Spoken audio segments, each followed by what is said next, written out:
Welcome to An Academy. আমি Susmita Boral, WBCS 2017 WBRS।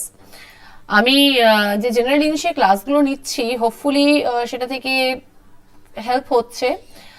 আর last ক্লাসটা আমি নিয়েছিলাম হচ্ছে টেন্সেসের ওপরে, মানে লাস্ট 3-4টা ক্লাস আমার usage of tense in English grammar বা টেন্সেস ইন ইংলিশ গ্রামার এর ওপরে হচ্ছে। সো কালকে যে ক্লাসটা ছিল সেখানে আমার পাস্ট টেন্সের ওপরে আমি সম্পূর্ণ কভার করে গেছিলাম। আজকে আমি ফিউচার টেন্সটা আরম্ভ করব এবং আমি যারা ভিডিওটা আজকে নতুন দেখবে তাদেরকে আমি বলবো যে প্লিজ আগের ভিডিওগুলো একটু ফলো করো।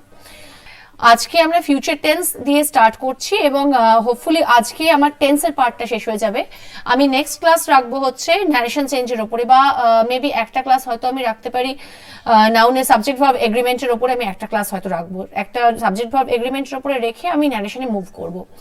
And the PDF that I am following, এটা হচ্ছে অনলাইনে তোমরা পেয়ে যাবে, ডাউনলোডেবল, রেন অ্যান্ড মার্টিনের ইংলিশ গ্রামার অ্যান্ড কম্পোজিশন। সেই পিডিএফটাই ফলো করছি, তার কারণ আমার মনে হয় যে যারা ভিডিও ফলো করছো, আমি যে বইটা পড়াচ্ছি এবং তাদের কাছেও যে বইটা আছে সেটা যদি মোটামুটিভাবে এক হয় না, তাহলে বুঝতে সুবিধা হবে। মানে আমি একটা বই পড়াচ্ছি, তোমরা আরেকটা বই খুলে বসে আছো, তখন কিন্তু ব্যাপারটা একটু ডিফারেন্ট হয়ে যায়, ঠিক আছে? সেই জন্য আমি চেষ্টা করছি সবাইকে, সেই জন্য আমি বলছি যে এইটা ডাউনলোডেবল, ফ্রিতে তোমরা পেয়ে যাচ্ছ, গুগলে গিয়ে সার্চ দাও, তোমরা দেখবে পেয়ে যাবে। আর সেখান থেকে পড়তে গেলে একটু সুবিধা হবে। রেন অ্যান্ড মার্টিনের English grammar and composition PDF ফর্মে আছে। আচ্ছা, ফিউচার টেন্স আমি বলেছিলাম যে ফিউচার টেন্স মানে কি, আমি যে মুহূর্তে কথাটা বলছি সেই মুহূর্তে কিন্তু আমি কিন্তু এই মানে যখন কথা বলছি সেটাই বর্তমান। বর্তমানে দাঁড়িয়ে আমি ফিউচারের কথা বলি, বর্তমানে দাঁড়িয়ে আমি অতীতের কথা বলি। সো বর্তমানে দাঁড়িয়ে যদি আমি ফিউচারের কথা বলি, তাহলে বর্তমানের যে ভার্বটা হবে তার থেকে ফিউচারের ভার্বটা ডিফারেন্ট হবে, বর্তমানের যে ভার্বটা হবে তার থেকে পাস্টের ভার্বটা ডিফারেন্ট হবে, ঠিক আছে? কেন ডিফারেন্ট হবে? তার কারণ ভার্ব হচ্ছে ক্রিয়ার কাল, মানে যে একটা টাইমটা বোঝাচ্ছে, সেই টাইমটা যেহেতু পাল্টে যাচ্ছে সেই জন্য ভার্বটা আলাদা হচ্ছে। আর ফিউচার টেন্সটা খুব মজার। ফিউচার টেন্সটা এই কারণে মজার, ফিউচার টেন্সটা হচ্ছে যেহেতু বর্তমান থেকে এক ধাপ এগিয়ে, সে বর্তমানের ভার্বগুলোই নেবে, সাথে সে অ্যাডিশনাল কিছু বি ভার্ব বা অক্সিলারি ভার্ব নিয়ে নেবে, যার ফলে সেটা ফিউচার টেন্স হয়ে যাবে। ওয়্যারএজ পাস্ট টেন্সের ক্ষেত্রে কি হচ্ছে, পাস্ট টেন্স কিন্তু বর্তমানে কোনো কিছু নেবে না। কনজুগেশন অফ ভার্বস দেখতে পাবে প্রেজেন্ট পাস্ট, পাস্টের জন্য আলাদা নির্ধারিত ভার্ব আছে, সেটা পাস্ট টেন্স নেবে। ওয়্যারএজ ফিউচারের জন্য কিন্তু আলাদা করে নির্ধারিত কোনো ভার্ব নেই। ফিউচারের জন্য যেটা আছে সেটা হচ্ছে বর্তমানের যে ভার্বগুলো, প্রেজেন্ট টেন্সের যে ভার্বগুলো, সেই ভার্বগুলো তার সাথে আমি কিছু অক্সিলারি বা বি ভার্ব অ্যাড করে দেব, which will denote that it is in future tense. Okay. So এখানে কি লিখেছে দেখো, there are several ways of talking about future in English. The future tense, simple future tense, the going to form, the simple present tense, etc. বলছে আমরা ইংরেজিতে কথা বলতে গেলে সিম্পল ফিউচার টেন্সও বলতে পারি, দ্য গোয়িং টু ফর্ম, ঠিক আছে, দ্য সিম্পল প্রেজেন্ট টেন্স, এবং সিম্পল প্রেজেন্ট টেন্সেও আমরা কথা বলি। আমরা অনেক সময়তেই কথা বলি এইভাবে যে আমি এই কাজটা করব, আমি এখন দাঁড়িয়ে বলছি হ্যাঁ আমি এই কাজটা করতে এসেছি, তার মানে কি আমি এখন দাঁড়িয়ে বলছি আমি কাজটা করব। তাহলে কথা বলার ধরনের মধ্যেই কিন্তু আমাদের ফিউচার, সিম্পল ফিউচার টেন্সটা অনেক সময় এসে যায়। অতীত মানে আমরা পাস্ট টেন্স দিয়ে কিন্তু সবসময় কথা বলি না, আমরা ফিউচার টেন্স দিয়ে অনেক সময় কথা বলি, সেটাই বলেছে। যেমন এখানে বলছে simple future tense. Simple future টেন্সটা কি? The simple future tense is used to talk about things which we cannot control. It expresses the future as fact. দেখো মানে সিম্পল পাস্ট, সিম্পল প্রেজেন্ট আর সিম্পল ফিউচার টেন্সের মধ্যে different আছে। Simple প্রেজেন্টে কি বলছে, যে the action which is taking place right now, the action which takes place on a regular basis, সেগুলোর ক্ষেত্রে আমরা সিম্পল প্রেজেন্ট ইউজ করে থাকি। সিম্পল পাস্ট কি বলছে, the action which has been completed in the past, অ্যাকশনটা যখন আমি কথা বলছি the action has been completed, সেটা হচ্ছে সিম্পল পাস্ট। ফিউচার টেন্সের ক্ষেত্রে কি বলছে, ফিউচার টেন্সের ক্ষেত্রে বলছে আমরা সেই সব জিনিস নিয়ে কথা বলি যেগুলো আমরা কন্ট্রোল করতে পারবো না। স্বাভাবিক তো, আমি বর্তমানে দাঁড়িয়ে ভবিষ্যতে কি ঘটবে সেটা কি আমি কন্ট্রোল করতে পারবো না। তাহলে সেই সব জিনিসগুলো যেগুলো আমি কন্ট্রোল করতে পারবো না অথচ সেটা ঘটবেই, সেটাকে আমি সিম্পল ফিউচার দিয়ে বলবো। বোঝা গেল? যে জিনিসটা আমি কন্ট্রোল করতে পারবো না but it will definitely happen, সেটাকে আমি অ্যাজ আ ফ্যাক্ট আমি কিন্তু করব হচ্ছে ফিউচার টেন্সে। যেমন বলছে I shall be 20 next Saturday, আমার সামনের শনিবার আমার 20 বছর বয়স হবে, কেউ আটকাতে পারবে না, out of control, but it will happen as a fact. তখন আমি সিম্পল ফিউচার ইউজ করছি। It will be Diwali in a week, বোঝা যাচ্ছে? We will know our exam results in May, আমরা কন্ট্রোল করতে পারবো না, এক্সাম রেজাল্টটাকে আমি এপ্রিলে আনতে পারবো না, মেতেই আনবো। সো সেই জন্য সেটা as a fact, as a মানে ঘটবে নিশ্চিত, সেই জিনিসের জন্য আমরা সিম্পল ফিউচার ইউজ করে থাকবো। ঠিক আছে? আচ্ছা, we use this tense to talk about what we think or believe will happen in future. যেটা বললাম যে আমি যেটা মনে করি ঘটবেই, সেই জিনিসটা বোঝানোর জন্যই আমরা future tense, simple future tense use করি। I think Pakistan will win the match, I think India will win the match, এই যে জিনিসগুলো যে আমি প্রেডিক্ট করছি এবং প্রেডিকশনটা এমন যে সেটা হবেই, সেক্ষেত্রে আমরা ব্যবহার করব হচ্ছে simple future tense. I am sure Helen will get first class, ঠিক আছে, যেটা ঘটবেই, আমি নিশ্চিত ঘটবেই ভবিষ্যতে, তখন আমি ইউজ করব হচ্ছে simple future tense. As in the above sentence, we often use the tense I think and I'm sure. We may also use I expect, I believe, probably, etc. Future tense এর সঙ্গে কিন্তু এগুলো যায়। I think, I am sure, I expect, I believe, এই জিনিসগুলো যাবে হচ্ছে future টেন্সের সাথে। ঠিক আছে? এগুলো কিন্তু আমরা প্রেজেন্ট টেন্সের সঙ্গে ব্যবহার করি না, বা পাস্ট টেন্সের সঙ্গে তো ব্যবহার হবেই না। তার কারণ প্রবাবলি, হবে হয়তো, প্রবাবলি মানে কি? হবে হয়তো। আই বিলিভ কি? আমার বিশ্বাস। আই এক্সপেক্ট, আমি আশা করছি, আশা করছি মানে হচ্ছে ফিউচারে কিছু একটা ঘটবে, সেটাই তো আশা করব আমরা। সো এই জিনিসগুলোকে বোঝানোর জন্য আমরা সিম্পল ফিউচার টেন্স ইউজ করে থাকি। ঠিক আছে? এই বইটা আমার এই জন্য এত ভালো লাগছে যে দেখো সব রকম মানে সিচুয়েশনেরই কিন্তু একটা করে এক্সাম্পল দিয়ে রেখেছে। সো প্লিজ যারা ফলো করছো একটু ভালো করে মাথা মানে যে এক্সাম্পলগুলো দিয়েছে সেগুলো দেখো, সাথে তোমরা পারলে একটু নিজের মনে থেকে একটু ভাবো যে নতুন কোনো এক্সাম্পল ভাবতে পারছি না, নিজের মনের মধ্যে একটু খেলাও জিনিসটাকে, তাহলে দেখবে আয়ত্তে এসে গেছে। We can use this tense when we decide to do something at a time of speaking. আমরা এটাও অনেক সময় ইউজ করি যখন আমরা ডিসাইড করছি, আমরা কোনো একটা পরিস্থিতিকে দেখে ডিসাইড করছি আমার নেক্সট কোর্স অফ অ্যাকশন, তখন কিন্তু আমরা সিম্পল ফিউচার বলবো। যেমন এখানে এক্সাম্পল দিয়েছে, ইট ইজ রেনিং, সিম্পল প্রেজেন্টে আছে I will check an umbrella, আমি একটা আমব্রেলা নেব। তাহলে আমি বর্তমানটাকে দেখে আমি ভবিষ্যৎটাকে ডিসাইড করলাম, সেক্ষেত্রেও আমি সিম্পল ফিউচার টেন্স ইউজ করছি। Mister Sinha is very busy at the moment, present tense, I will wait, all right I will wait, আমি অপেক্ষা করব। তাহলে সিম্পল ফিউচার। তাহলে প্রেজেন্ট টেন্সটা কিরকম দেখো, পাস্ট টেন্স আমি কালকে করিয়েছি, পাস্ট টেন্সের সঙ্গে যদি তুমি দেখো, পাস্ট টেন্স থেকে আমরা প্রেজেন্ট টেন্সে যেতে পারি, প্রেজেন্ট টেন্স থেকে আমরা ফিউচার টেন্সে যেতে পারি। Present tense is like binding, আমরা কিন্তু পাস্ট থেকে ফিউচারে জাম্প করতে পারবো না, যেটা আগের দিন আমি বলছিলাম যে you can not jump from past to future. Past থেকে তোমাকে প্রেজেন্টে এসে তবে তুমি ফিউচারে যেতে পারবে। ঠিক আছে? এটা মনে রাখবে, পাস্ট থেকে প্রেজেন্টে এসে তবে তুমি ফিউচারে যেতে পারবে। একটা রাইট আপ লিখছো, একটা লেখা লিখছো, সেখানে তুমি প্রথমে পাস্টে লিখলে, তারপরে তুমি ফিউচারে চলে গেলে হবে না। তুমি পাস্ট থেকে প্রেজেন্টে আসতে পারো, তারপরে তুমি ফিউচারে যেতে পারো। আমরা রাইটিং এর ক্ষেত্রে বেশিরভাগ ভুলটা কোথায় করি? বেশিরভাগ ভুল হয়ে যায়, আমরা যেটা বলে থাকি যে তোমার লেখার মধ্যে টেন্সের কোনো ঠিক ঠিকানা নেই। মানেটা কি? মানে হচ্ছে তুমি একবার পাস্ট টেন্সে লিখেছো, একবার ফিউচার টেন্সে লিখেছো, এভাবে করলে তো হবে না। পাস্ট টেন্স থেকে সবসময় মনে রাখবে, পাস্ট টেন্স থেকে তুমি প্রেজেন্ট টেন্সে যেতে পারো, প্রেজেন্ট টেন্স থেকে তুমি ফিউচার টেন্সে যেতে পারো। কিন্তু ফিউচার টেন্স থেকে তুমি জাম্প মেরে পাস্ট টেন্সে যেতে পারো না, সেরকম পাস্ট টেন্স থেকে জাম্প মেরে তুমি ফিউচার টেন্সে আসতে পারবে না। ঠিক আছে? ইট ইজ রং, এভাবে কিন্তু লেখা যায় না। আর যারা লেখেন তারা কিন্তু অনেক মানে যদি ভালো করে দেখো তাহলে দেখবে তারা কিন্তু এই সিকোয়েন্সটা ব্রেক করেননি, দেখে মনে হবে ব্রেক করেছেন কিন্তু আদপে ব্রেক করেননি। সো এই সিকোয়েন্সটা মেনটেন করবে। গোয়িং টু, ঠিক আছে, the form, the going to form, যেখানে প্রথমেই লিখেছিল the simple future tense, the going to form, the simple present tense. Going টুটা কি? আমি করতে চলেছি যে কাজটা, সেটাকে বলে হচ্ছে দ্য গোয়িং টু ফর্ম। যেমন we use the going to form be going, be মানে হচ্ছে বি ভার্ব, ঠিক আছে, মানে am going to, is going to, সেটা হচ্ছে be. Be going to plus base of the verb, base of the ভার্বটা মানে কি? যেটা হচ্ছে সিম্পল প্রেজেন্ট টেন্সে আছে base verb. Base verb means conjugation of ভার্বসে যেটা প্রথম এসেছে, যেমন write, he is going to write, he is going to wrote হবে না, he is going to writing হবে না, he is going to write future tense বোঝাচ্ছে, কিন্তু দেখো ভার্বটা ইউজ হয়েছে প্রেজেন্ট টেন্সের জন্য। সেজন্য আমি বললাম যে প্রেজেন্ট টেন্সের ভার্বটা ব্যবহার করবে, অথচ ফিউচার টেন্স তার নিজস্ব কিছু অক্সিলারি বা ফ্রেজ নিয়ে নেবে। যেমন এখানে be going to বা the going to form. When we have decided to do something before talking about it, যখন আমরা কিছু একটা করব সেটা আমি ডিসাইড করে নিয়েছি এবং সেটা সম্পর্কে বলছি। Have you decided to do what to do? তুমি ঠিক করেছো কি করবে? I am going, yes, I am going to resign the job. Why do you want to sell your motorbike? I am going to buy a car. তাহলে যে জিনিসটার আমি decision নিয়েছি ভবিষ্যতে আমার কোর্স অফ অ্যাকশনটা কি হবে সেক্ষেত্রেও আমরা ফিউচার টেন্স ব্যবহার করব, ঠিক আছে? তাহলে ফিউচার টেন্স ব্যবহার কোথায় করব? আমি বর্তমানে দাঁড়িয়ে ফিউচারে কোনো কাজ করতে চলেছি, ডিসাইড করছি, সেক্ষেত্রে ফিউচার টেন্স ব্যবহার করব। আমি বর্তমানে দাঁড়িয়ে নিশ্চিত করে নিয়েছি আমি যে কাজটা করতে চলেছি, সেক্ষেত্রে আমি ফিউচার টেন্স ব্যবহার করব।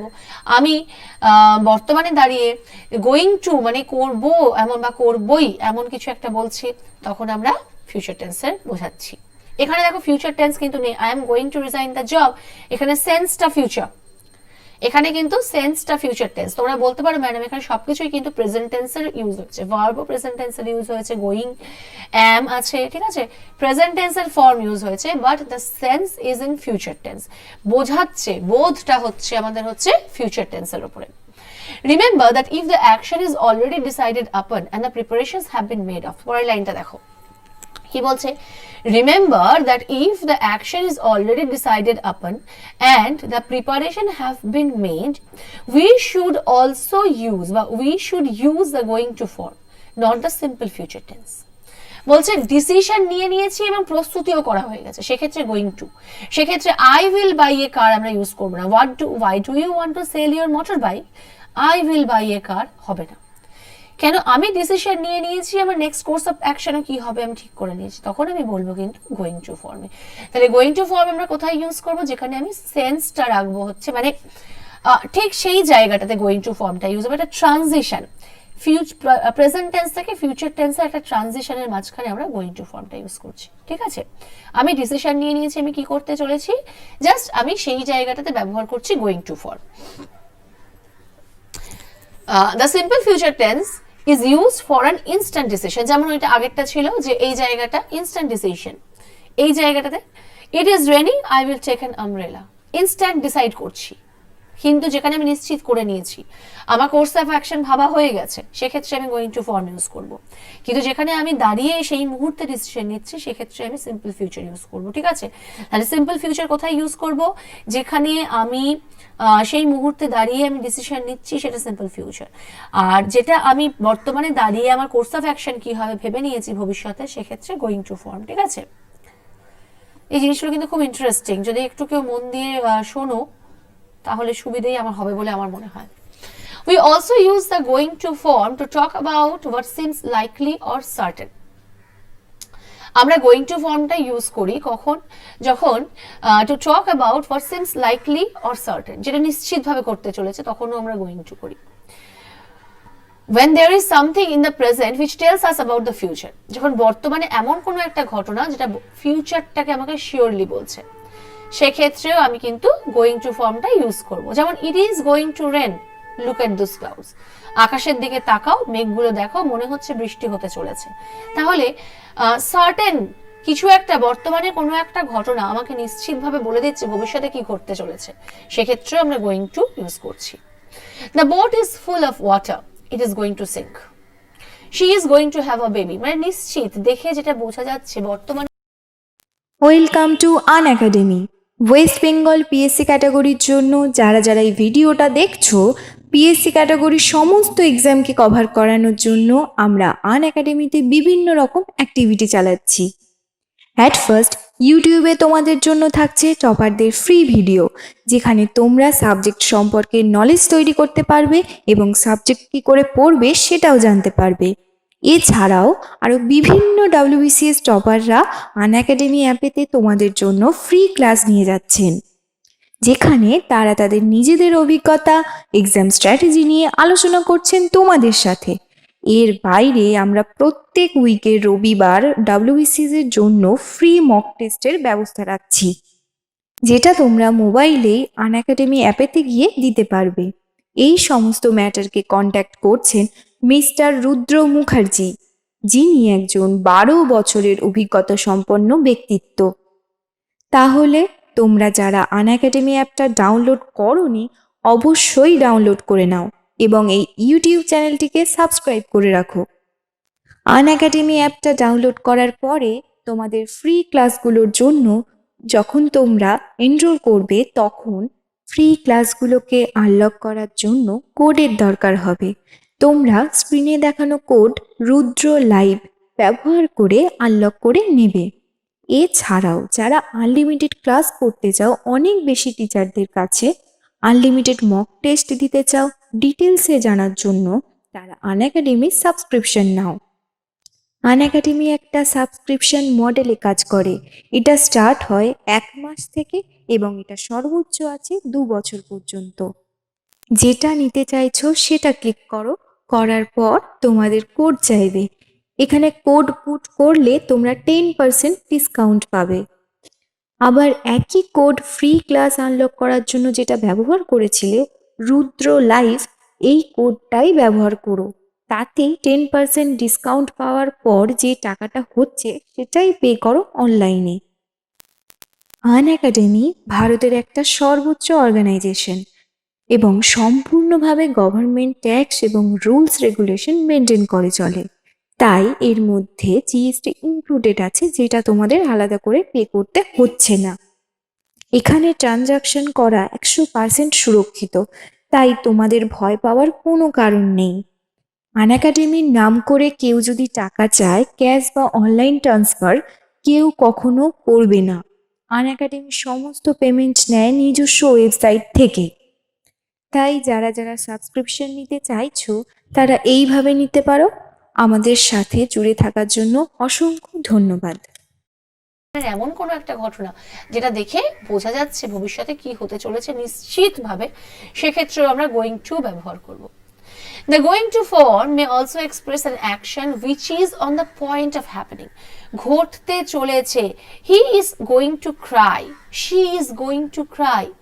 The teacher rebuked him. She is going to cry. Example দিয়েছে, let's get into the train. It is going to leave. ট্রেনে ওঠা যাক, ট্রেনটা ছাড়বে মনে হচ্ছে।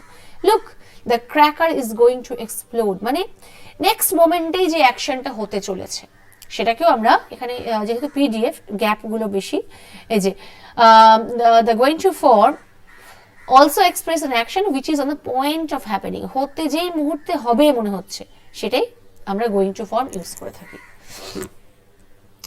আর একটা ফর্ম আছে be about to। ঠিক আছে, এখানে আবার সিম্পল প্রেজেন্টে একটু চলে গেছে। Just a minute, পিডিএফ এই, হ্যাঁ ঠিকই আছে। be about to বলছে be about to plus the base form. Base form মনে রাখবে, সিম্পল প্রেজেন্ট ফর্মে যে ভার্বটা সেটা base form. Can be use for the immediate future.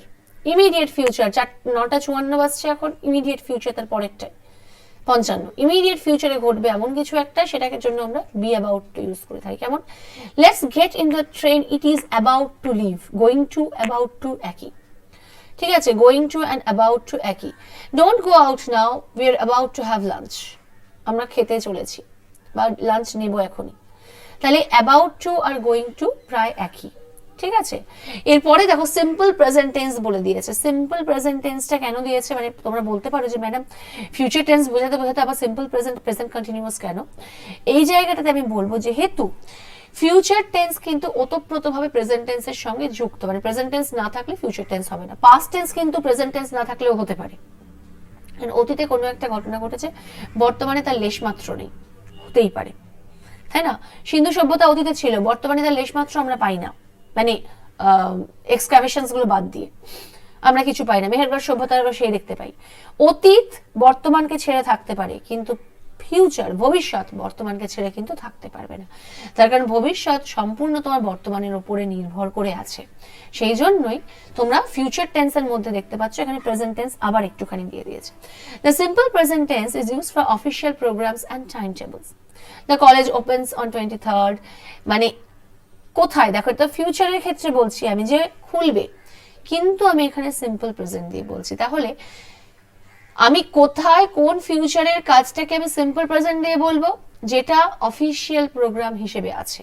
সেটাকে কিন্তু আমি দ্য কলেজ উইল ওপেন বললেও ভুল নেই, কিন্তু যদি কেউ ওপেন্স বোঝায় তাহলে সেন্সটা ফিউচার, টেন্সটা কিন্তু সিম্পল প্রেজেন্ট। ঠিক আছে, এখানে ওভারল্যাপ হয়ে যাচ্ছে সিম্পল প্রেজেন্ট টেন্স আর future tense. The film starts at 6:30 and finishes at 9.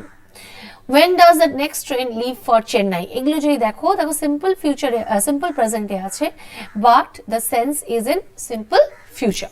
ঠিক আছে, তাহলে সিম্পল ফিউচার টেন্স সেন্সটা মানে আমরা বুঝতে পারছি যে ভবিষ্যতে কোনো ঘটনা বলছে, কিন্তু প্রেজেন্ট টেন্স দিয়ে বলছে। The simple present is often used for future in clause with if, unless, when, while. এই জায়গাটা দেখো, the simple present is often used for future time in clauses with if, unless, when, while, before, after, until, by the time, as soon as. The simple future tense is not used in such cases. যখনই আমরা এই ক্লজের ক্ষেত্রে, আমি clause আমার ইচ্ছে আছে অনেক কিছু করার, জানি না কতটা আমি শেষ করতে পারবো, তা আমি চেষ্টা করব। যখনই কোনো সেন্টেন্স ইফ দিয়ে, আনলেস দিয়ে, হোয়েন, হোয়াইল, বিফোর, আফটার ইত্যাদি দিয়ে চলছে বা শুরু হচ্ছে, সেই সব মানে ক্লজগুলো শুরু হয়েছে, সেই ক্ষেত্রে আমরা সিম্পল প্রেজেন্ট টেন্স ইউজ করবো। সেক্ষেত্রে কিন্তু আমরা সিম্পল ফিউচার টেন্স দেব না। যেমন দেখো, I won't go out if it rains, তার মানে কি I won't go out if it will rain, কিন্তু আমরা ইফ ইট উইল রেইন বলবো না, ইফ ইট রেইনস। মানে ভালো ইংলিশ লেখার জন্য, যেটা আমি প্রথম থেকে বলে এসেছি, যে ভালো ইংলিশ লেখার জন্য গ্রামারটা খুব ভালো করে জানতে হবে। তোমরা কিন্তু লিখতেই পারো I will not go out বা I won't go out if it will rain, লিখতে পারো, but grammatically it is wrong. মানে বা বলতে পারো grammatically it is right, but লেখার ক্ষেত্রে ইট ইজ রং। ঠিক আছে, পারফেক্ট রাইটিংটা কিন্তু তোমার সেক্ষেত্রে হচ্ছে না। তাহলে ইফ ইট রেইনস হবে, ইফ ইট উইল রেইন হবে না। ঠিক আছে, নট উইল রেইন, এগুলো কিন্তু অনেক সময় এরার কারেকশনে দিয়ে দেয়। এরার কারেকশনে মনে হতে পারে কই কোথাও তো ভুল দেখতে পাচ্ছি না, যে এটা ভুল যদি কেউ উইল রেইন লেখে। Can I have some more milk before I go to bed, before I will go to bed হবে না। Let's wait till he finishes his work, till he will finish his work হবে না। Please ring me up as soon as he comes, as soon as he will come হবে না। তাহলে এগুলো কিন্তু error কারেকশনের ক্ষেত্রে দিয়ে থাকে। ঠিক আছে, সো প্লিজ একটু ফলো করো, খাতায় একটু নোট করে নাও। এই ব্যতিক্রমগুলোই কিন্তু তোমাদের পরীক্ষাতে আসবে, জেনারেল যে জিনিসগুলো সেগুলো কিন্তু পরীক্ষায় আসবে না। আবার প্রেজেন্ট কন্টিনিউয়াস টেন্সও কিন্তু আমরা ফিউচার টেন্সে ব্যবহার করে থাকি। কি রকম? We use the present continuous tense when we talk about something that we have planned to do in the future. আমরা ভবিষ্যতে কোনো একটা কাজ করব, তার প্ল্যান করে রেখেছি, সেটা আমি বর্তমানে তো অবশ্যই বলছি, তখন আমরা প্রেজেন্ট কন্টিনিউয়াস টেন্স ইউজ করতে পারি। I am going two Shimla tomorrow, আমি আগামীকাল শিমলা যাব, আমি present continuous tense use করছি। We are eating out tonight, present continuous tense. Mr. Abdul Rahman is arriving this evening, present continuous tense. তাহলে present continuous tense কিন্তু আমরা এইভাবে ব্যবহার করে থাকি। You are advised to use the present continuous tense for personal arrangement. ঠিক আছে, personal arrangement বলছে, সিম্পল প্রেজেন্ট নয়, পার্সোনাল অ্যারেঞ্জমেন্ট মানে যেমন হচ্ছে যে আমি যাব, আমি কালকে যাব, তখন প্রেজেন্ট কন্টিনিউয়াস টেন্স দিতে বলছে। এখানে আই উইল গো দিতে বারণ করছে। ঠিক আছে, আই উইল গো বা আই এম মানে আই উইল গোটা তো হবেই না, বুঝতে পারছো, আই এম গোয়িং টু দিয়েছে, I will go two Shimla tomorrow এখানটা ইউজ করতে বারণ করছে, I am going two Shimla tomorrow. তাহলে পার্সোনাল অ্যারেঞ্জমেন্ট যেগুলো, সেগুলোর ক্ষেত্রে আমরা প্রেজেন্ট কন্টিনিউয়াস ইউজ করবো, সিম্পল প্রেজেন্ট নয়। যেমন আই গো টু শিমলা হবে না, আই গো টু শিমলা কখনোই হতে পারে না।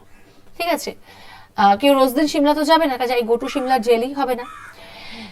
Future continuous tense, we use the future continuous tense। দেখো এবার প্রেজেন্ট কন্টিনিউয়াস টেন্স তো আমরা ইউজ করছি ফিউচার বোঝানোর জন্য, আবার ফিউচার কন্টিনিউয়াস টেন্সও একটা আলাদা আছে। কি রকম ভাবে বলছে, we use the future continuous tense to talk about the actions which will be in progress at a time in future।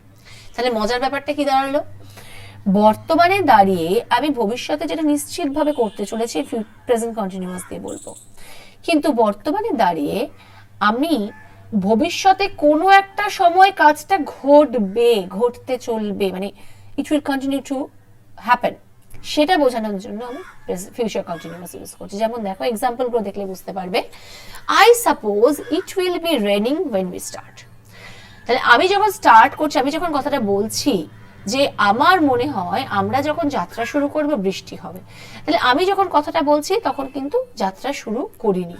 তাহলে ভবিষ্যতে কোনো একটা ঘটনা যেটা হবে, হয়ে চলবে, সেটা বোঝানোর জন্য আমরা ফিউচার কন্টিনিউয়াস ইউজ করব। তাহলে আমি ধারাটা বোঝাতে পারছি কি, প্রেজেন্ট টেন্স থেকে ফিউচার টেন্সে মুভ করছি, যেগুলো ট্রানজিশন, মানে প্রেজেন্ট টেন্স আর ফিউচার টেন্স প্রায় ওভারল্যাপিং, সেখানে আমি প্রেজেন্ট টেন্স ইউজ করে নেব। কিন্তু প্রেজেন্ট টেন্সে দাঁড়িয়ে আমি একদম ভবিষ্যতের কথা বলছি, 2 ঘন্টা 3 ঘন্টা পরের কথা বলছি, বা আরো পরের কথা বলছি ভবিষ্যতে, তাহলে কিন্তু আমি ইউজ করছি হচ্ছে future continuous tense. This time tomorrow I will be sitting on the beach in Singapore. বলছে আগামীকাল এই সময় আমি সিঙ্গাপুরে বিচের উপর বসে আছি। তাহলে এই সময় আজকে থেকে আগামীকালে যে দূরত্বটা আছে সেটাকে কিন্তু আমি সিম্পল ফিউচার টেন্স দিয়ে আমি বোঝাচ্ছি। তারপরেরটা যদি দেখো, can I see you at 5 o'clock? Please don't come then, I will be watching the tennis match on TV. একজন জিজ্ঞাসা করছে 5টার সময় কি আমি দেখা করতে পারি তোমার সঙ্গে? উত্তরে বলছে যে না, সেই সময় এসো না, আমি সেই সময় টিভি দেখবো। তাহলে যে সময় কথাটা হচ্ছে সেই সময় অ্যাকশনটা মোটেও ঘটছে না, কিন্তু ফিউচার টাইমে অ্যাকশনটা ঘটবে, সেই জন্য আমরা ফিউচার কন্টিনিউয়াস ইউজ করব। যদি এমন হতো যে সময় কথাটা বলছে তার পর মুহূর্তে অ্যাকশনটা ঘটে যাবে, তখন আমি প্রেজেন্ট কন্টিনিউয়াস টেন্সে ইউজ করব। ঠিক আছে, বোঝাতে পারলাম তো? তারপরেরটা দেখো, উই অলসো ইউজ, পিডিএফটা একটু উপরে করি। We also use this tense to talk about the actions in the future which are already planned or which are expected to happen in the normal course of things. বলছে আমরা অনেক সময় এই টেন্সটাকে ব্যবহার করে থাকি, ফিউচার কন্টিনিউয়াস টেন্স, যেটা আমরা অলরেডি প্ল্যান করেছি এবং which are expected to happen in the normal course of things. I will be staying here till Sunday. আমি প্ল্যান করে রেখেছি। এখানে যদি আবার কেউ লেখে I am going to stay here till Sunday, ভুল নয় কিন্তু, ঠিক আছে? But I will be staying here till Sunday, এটাও হবে। He will be meeting us next week, the postman will be coming soon. একটা জিনিস তোমরা খেয়াল করে দেখো, ফিউচার যেখানে আমি ব্যবহার করছি, বর্তমান থেকে সেই ফিউচারের দূরত্বটা একটু বেশি টাইমের সেন্সে, মানে 10টায় বলে আমি হয়তো 5টার ঘটনার কথা বলছি, সকাল 10টায় দাঁড়িয়ে বিকেল 5টার ঘটনা আমি যদি ভাবছি, তখন আমি ফিউচার টেন্সটা ইউজ করছি।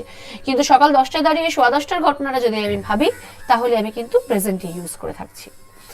তারপরে আবার আমরা present future continuous tense use করে থাকি বি টু ফর্ম। সবসময় মনে রাখবে এই গোয়িং টু, বি টু, এই ফর্মগুলোর সঙ্গে কিন্তু আমরা base form of verb use করব। ঠিক আছে, বেস ফর্ম অফ ভার্ব, যেমন we use be to plus base form to talk about official plans and arrangements. ওখানে কি ছিল এর আগেরটাতে, যে we use simple present for official arrangement, এখানটাতে be to for official arrangement. কেমন? The Prime Minister is to visit America next month. The conference is to discuss nuclear test. এই যে B2, এই জিনিসগুলো বোঝানোর জন্য আমরা ইউজ করি হচ্ছে ফিউচার টেন্সের ক্ষেত্রে বোঝানোর জন্য আমরা কিন্তু B2 ফর্ম ইউজ করছি, এবং সেটা কন্টিনিউয়াস টেন্সের আন্ডারে পড়বে। The B2 is used in a formal style. Often in the news reports, B is usually left out in headlines. যেমন কিরকম থাকে, the Prime Minister to visit America, be to উজ্জ থাকে। ঠিক আছে, ফর্মাল স্টাইলে বি টু ইউজ করা হয়। The prime minister to visit আমেরিকাতে বুঝে যেতে হবে এখানে বিটা কিন্তু উজ্জ আছে। ঠিক আছে, বিটা উজ্জ আছে।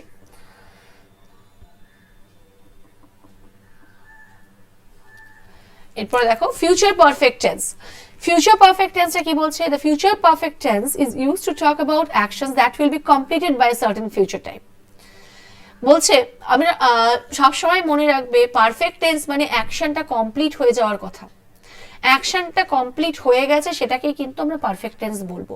পাস্টে কি, পাস্টে অ্যাকশনটা কমপ্লিট হয়ে গেছে। প্রেজেন্টে কি, যে মুহূর্তে কথাটা বলছি তার আগের মুহূর্তে অ্যাকশনটা কমপ্লিট হয়ে গেছে। ফিউচারে কি, একটা সার্টেন টাইমে গিয়ে ফিউচারে অ্যাকশনটা কমপ্লিট হয়ে যাবে, সেটা বোঝানোর জন্য আমরা পারফেক্ট টেন্স ইউজ করে থাকি। যেমন I shall have written my exercise by then, অমুক সময় বিকেল 5টার সময় বা ততক্ষণে আমার এক্সারসাইজ লেখাটা কমপ্লিট হয়ে যাবে। তাহলে আমি যে কাজটা অলরেডি আমি কমপ্লিট করে ফেলবো একটা সার্টেন টাইমে, সেই সময়টাতে আমি ফিউচার পারফেক্ট ইউজ করছি। এবং দেখো ভালো করে তোমরা, আমরা হ্যাভ রিটেন কিছু কোথায় ব্যবহার করতাম? প্রেজেন্ট পারফেক্টে। Had written past পারফেক্টে।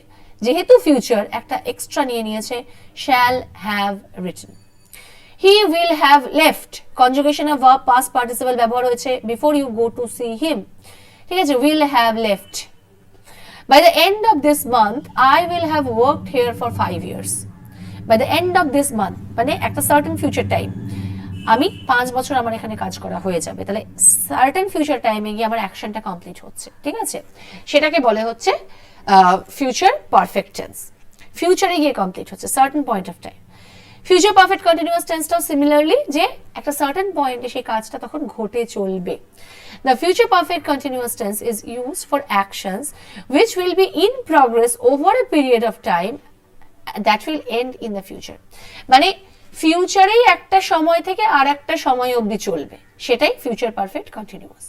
এই দুটো টেন্স, ফিউচার পারফেক্টটা মোটামুটি ব্যবহার হয়, পারফেক্ট কন্টিনিউয়াস খুব কম ব্যবহার হয়। স্টিল জেনে রাখতে হবে যে ফিউচারেই শুরু হচ্ছে এবং ফিউচারে একটা পার্টিকুলার টাইম অবধি সেটা চলছে, গিয়ে শেষ হচ্ছে, একটা পিরিয়ড অফ টাইম, একটা এক্সটেনশন অফ টাইম থাকছে। By next March, we shall have been living here for 4 years. ঠিক আছে, have been living, period of action একটা। I will have been teaching for 20 years. এইখানটাতে কি বলছে, এন্ড হয়ে যাচ্ছে, 5 বছর আমার কাজ করা হলো। ওখানে কি বলছে, আমি বিগত 20 বছর ধরে শিক্ষকতা করে যাচ্ছি, নেক্সট জুলাইয়ে আমার বিগত 20 বছরের শিক্ষকতা হবে, ঠিক আছে। এইটা হচ্ছে simple future perfect continuous. That this tense is not very common, এখানে বলে দিয়েছে this tense is not very common, খুব রেয়ারলি ইউজ হয়, বিকজ ফিউচার পারফেক্ট কন্টিনিউয়াস আমরা ফিউচার পারফেক্ট টেন্স দিয়ে বুঝিয়ে দিতে পারি, সেই জন্য পারফেক্ট কন্টিনিউয়াস খুব কম ব্যবহার হবে, ঠিক আছে। সো এই হচ্ছে মানে ফিউচার টেন্স। ফিউচার টেন্সটা তুলনামূলক সিম্পল ফিউচার আর ফিউচার কন্টিনিউয়াসটা বেশি ব্যবহার হয়, ফিউচার পারফেক্ট আর পারফেক্ট কন্টিনিউয়াস কম ব্যবহার হয়, ঠিক আছে। তো আমার যে ক্লাসগুলো হলো সেগুলো যদি দেখো, 4টে ক্লাস আমি নিয়েছি টেন্সের উপরে। আমি এখানে কিছু এক্সাম্পলস আছে, এক্সারসাইজেস আছে, আমি বলবো তোমাদেরকে এই এক্সারসাইজেস গুলো একটু কমপ্লিট করো। যেমন দেখো এখানে দিয়েছে দ্য প্লেন উইল অ্যারাইভ, অবশ্যই, বা এখানে না, সরি, দ্য প্লেন অ্যারাইভস, এখানে উইল অ্যারাইভ তো হবে না, তার কারণ যে ঘটনাটা আমরা কি বলেছি, প্রি অ্যারেঞ্জড, যে ঘটনাটা অফিসিয়াল টাইমিং ইউজ করছে, সেক্ষেত্রে আমি সিম্পল প্রেজেন্ট ইউজ করব। তাই the plane arrives at 3:30, will arrive কিন্তু আমরা লিখবো না, আমিও সেটা ভুল বলছিলাম, এগুলোই কিন্তু এরার কারেকশনে আসে। I will phone you when he comes back, ঠিক আছে। আরো একটা জিনিস এখানে বুঝিয়ে দিই, এর আগের দিন যেটা বুঝিয়েছিলাম আমি, যে ফিউচার টেন্স আছে, নেক্সট জায়গাটা হবে হচ্ছে আমাদের প্রেজেন্ট। একটা বাক্যের মধ্যে আমি দুটো ফিউচার টেন্স নিতে পারি না, একটা বাক্যের মধ্যে আমি দুটো সিম্পল ফিউচার টেন্স নিতে পারবো না, একটা বাক্যের মধ্যে আমি দুটো সিম্পল প্রেজেন্ট টেন্স নিতে পারবো, কিন্তু একটা বাক্যের মধ্যে আমি দুটো সিম্পল পাস্ট টেন্স নিতে পারবো না। আইদার একটা পাস্ট হবে, একটা পাস্ট পারফেক্ট হবে, একটা পাস্ট হবে, একটা পাস্ট কন্টিনিউয়াস হবে, এরকম হতে পারে, ঠিক আছে। Simple past, simple past continuous. প্রেজেন্টের ক্ষেত্রে অনেক সময় দুটো প্রেজেন্ট থাকতে পারে, কিন্তু দেখবে প্রেজেন্ট প্রেজেন্ট কন্টিনিউয়াস, মানে একটা বাক্যের মধ্যে দুটো সিমিলার ভার্ব খুব রেয়ার কেসে থাকে না বললেই চলে, এটা মাথায় রাখবে, ঠিক আছে। এবং সেটা মাথার উপর রেখে দেখো, আই উইল ফোন আছে, তাহলে এখানে উইল কাম হবে না, বোঝা যাচ্ছে কামস ব্যাক হবে। সো এই এক্সারসাইজেস গুলো তোমরা একটু কমপ্লিট করো, করে যদি কোথাও অসুবিধা হচ্ছে তোমরা আমাকে একটু জানাবে, ঠিক আছে। যদি অসুবিধা হয় তোমরা একটু আমাকে জানাবে কমেন্ট বক্সে, আমি চেষ্টা করব সেগুলোকে সলভ করবার। এবং প্লিজ এই বইটাকে একটু ডাউনলোড করে নাও, Wren and Martin English grammar and composition. এই বইটা পেয়ে গেলে আমার মনে হচ্ছে অনেকটাই তোমাদের সঙ্গে আমি একটা ইন্টারঅ্যাক্টিভ ক্লাস করতে পারবো, because I miss interactive classes. Interactive class না হলে গ্রামারের ক্লাস হয় না। সো আমি চেষ্টা করছি ইন্টারঅ্যাক্টিভ করবার, এবং ইন্টারঅ্যাক্টিভ ক্লাসটা হলে বেটার, কেন এটা আমি নোট দিয়ে যাচ্ছি না, গ্রামার ক্লাস কিন্তু নোট দেওয়ার ক্লাস নয়। সো যারা ক্লাসটা ফলো করছো ডাউনলোড করে নিয়ে এক্সারসাইজগুলো একটু কমপ্লিট করো। অসুবিধা হলে কমেন্ট বক্সে জানাও, কোয়েশ্চেন নাম্বার উল্লেখ করে, কম্পোজিশন বা এক্সারসাইজ নাম্বার উল্লেখ করে। নেক্সট চ্যাপ্টারটা আছে দেখো, ভার্বের পার্সন এন্ড নাম্বার। আমি সাবজেক্ট ভার্ব এগ্রিমেন্ট আমি বলেছিলাম যে করাবো। সো নেক্সট ক্লাসটা আমার কিন্তু এর উপরেই হবে। So that's all for today, thank you.